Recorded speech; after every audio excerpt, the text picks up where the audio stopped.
Audi R8 Spyder. What I have here is the cigarette lighter is not working. So this is what we do. It's right underneath here, underneath the glove box. Just reach in, pull this down, and you'll see a little place you can put your finger and pull this down like that.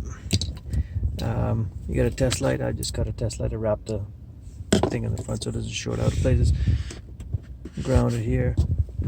Bring this section over here and down, and you can look right down in there, and it doesn't work. Right, there's no glowing line, but we do have power. So this light is working. Here's the fuse diagram.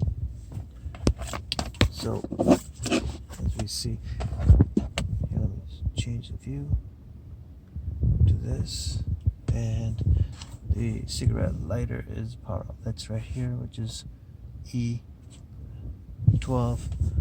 which is this one at the end here, which in our case is E12 right here. We check, there's power there. We check at the top, there's no power. You see, as you can tell, there's power there, power there. When we check here, we got power. Then we try going to the top, there's no power, so this fuse is burnt out. In order to take this out, just grab the finger like this.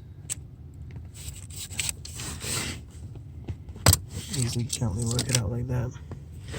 And here they give you the fuse puller as well if you want to use it. Just grab a 20 like this and we'll replace it.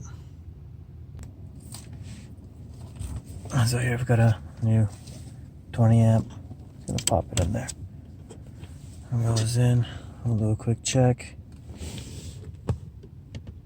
Here and there, the light comes on both times.